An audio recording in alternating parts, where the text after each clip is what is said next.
A'udzu billahi minasyaitonir rajim. Bismillahirrahmanirrahim. Assalamualaikum warahmatullahi wabarakatuh. Alhamdulillahirabbil alamin. Allahumma shalli ala sayyidina Muhammad wa ala alihi wa sahbihi wa sallim. Alhamdulillah, kita telah menyelesaikan penaklukan dalam Islam di masa dinasti Umayyah. Kita akan beranjak kepada penaklukan di masa dinasti Abbasiyah. Dinasti Abbasiyah setelah meruntuhkan dinasti Umayyah, maka kekuasaan Islam beralih ke dinasti Abbasiyah, terutama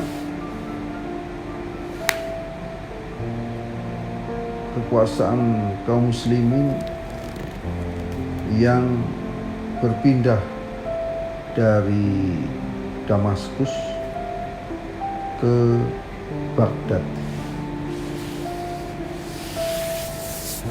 Penaklukan Islam pada dinasti Abbasiyah ini akan kita mulai dari sejarah terbentuknya kekuasaan dinasti Abbasiyah. Sejarah dinasti Abbasiyah terbentang mulai tahun 132 Hijriah hingga tahun 656 Hijriah. Berarti sekitar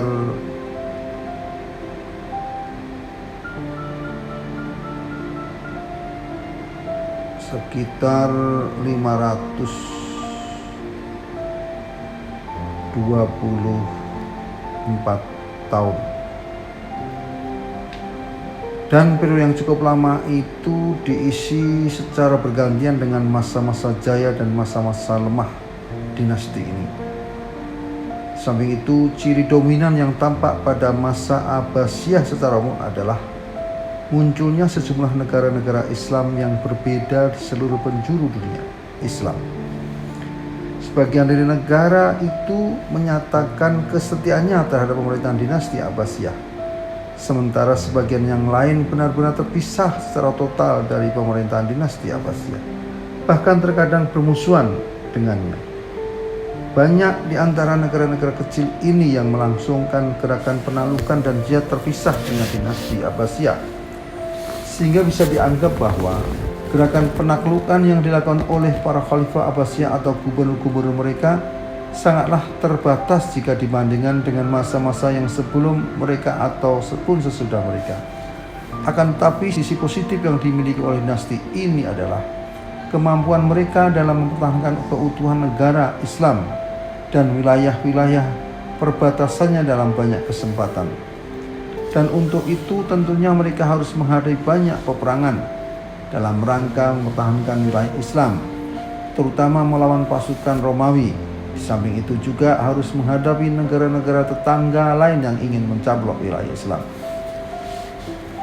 Dinasti Abbasiyah dalam perangan terhadap Romawi banyak menghadapi perang yang berbeda-beda melawan Romawi, khususnya pada periode dinasti Abbasiyah yang pertama. Dan salah satu perang terpenting yang terjadi di antara kaum muslimin dengan Romawi adalah yang terjadi pada masa pemerintahan Harun al-Rasyid tahun 170 sampai dengan tahun 193 Hijriah.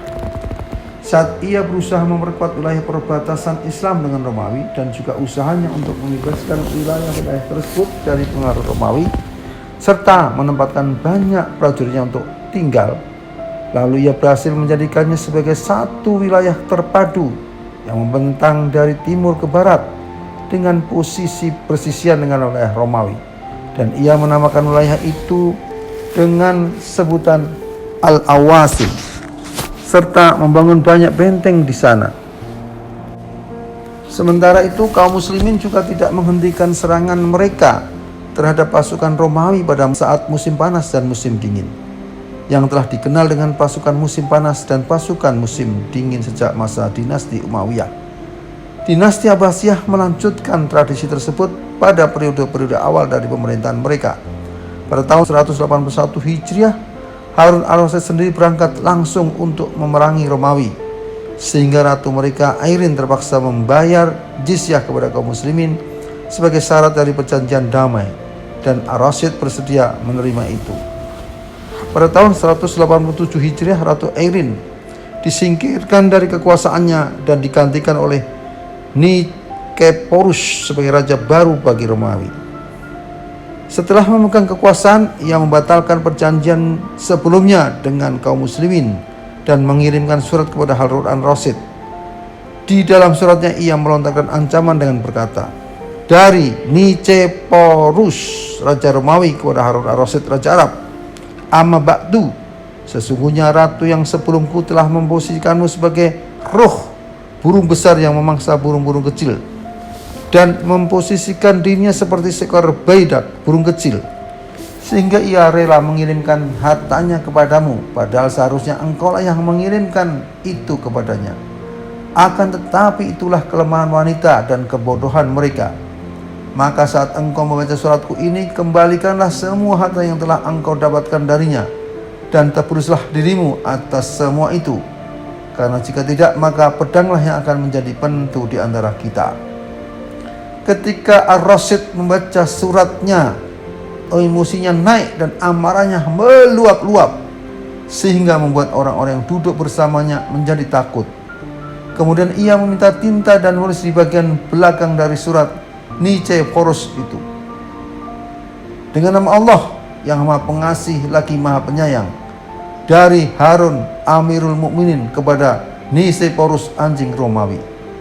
Hai anak pelacur, aku telah membaca suratmu dan jawabannya adalah apa yang akan engkau lihat dan bukan yang akan engkau dengar. Lalu Ar-Rasyid segera berangkat dengan pasukannya untuk menyerang Romawi pada hari yang sama dengan datangnya surat tersebut.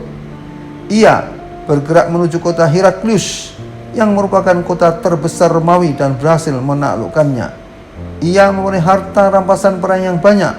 Setelah itu ia terus berkeliling dan melakukan penaklukan di wilayah negara Romawi hingga akhirnya Nikephorus terpaksa merendahkan diri dan berdamai dengan Ar-Rasyid.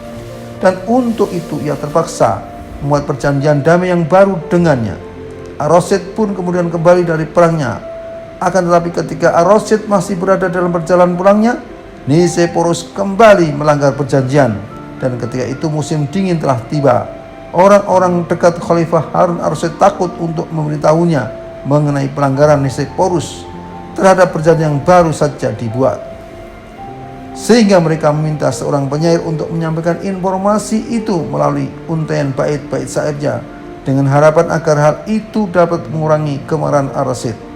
Dan di antara bait syair yang ditantumkan oleh penyair tersebut adalah, Nikephorus telah melanggar perjanjian yang engkau buat dengannya, dan karena itu kebinasaan akan menimpa dirinya. Bergembiralah wahai Amirul Mukminin, karena sesungguhnya harta rampasan yang diberikan Tuhan kepadamu sangatlah besar.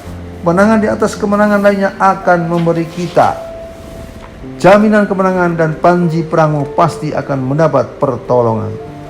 Sampai bagian akhir dari bait syairnya yang ketika didengar oleh Ar-Rasyid, ia segera berbalik arah dan kembali untuk menyerang Nikephorus dan pasukan Romawinya. Ar-Rasyid terus melakukan penyerangan dan berhasil menaklukkan beberapa wilayah, sehingga Nikephorus terpaksa meminta perjanjian damai untuk kedua kalinya. Pasukan kaum muslimin terus melanjutkan usaha mereka dalam memerangi wilayah pinggiran Romawi hingga kemudian Ar-Rasyid kembali untuk memerangi negara Romawi pada tahun 190 Hijriah. Ia berhasil merebut kota Heraklius yang saat itu merupakan kota yang paling dicintai oleh orang-orang Romawi dan sekaligus merupakan tanah kelahiran Nikephorus sendiri.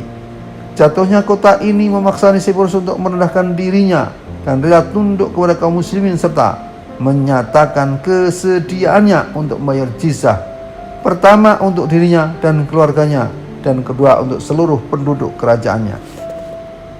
Dan di antara penaklukan yang paling menonjol pada masa dinasti Abbasiyah adalah yang dilakukan oleh Al-Ma'mun, yaitu saat itu terjun langsung menyerang Romawi pada tahun 215 Hijriah.